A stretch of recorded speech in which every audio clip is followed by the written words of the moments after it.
Ahmed skipped home after a busy day at school. The sun was warm on his back, and his backpack bounced with every happy step he took. He loved the walk home because there was always something new to see. Suddenly, something caught his eye. A bright glint sparked in the dust near the edge of the road. Ahmed stopped skipping and leaned down to get a better look at the shimmering object. He reached into the grass and brushed away the dust. There it was, a shiny, round coin. It felt heavy and cool in his hand.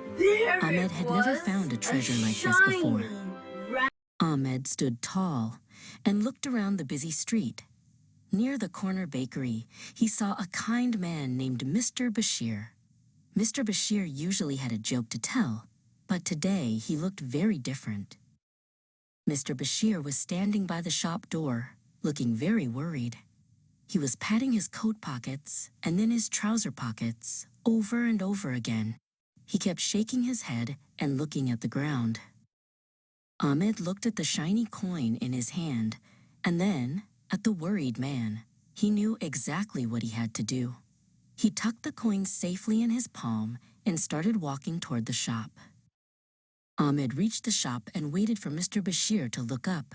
"Excuse me, Mr. Bashir," Ahmed said softly. "I found something on the road.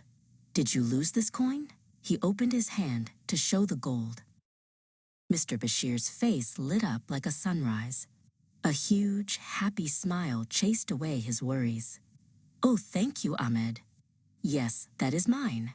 I was so worried I had lost it forever." Mr. Bashir gently took the coin and patted Ahmed's shoulder. "You are a very good boy, Ahmed," he said kindly. "Allah loves honest children. May you always be blessed." Ahmed felt a warm, tingly glow inside his heart. Ahmed finished his walk home with a light heart and a wide smile. His pockets were empty, but he felt richer than a king. He knew that doing the right thing was the best treasure of all.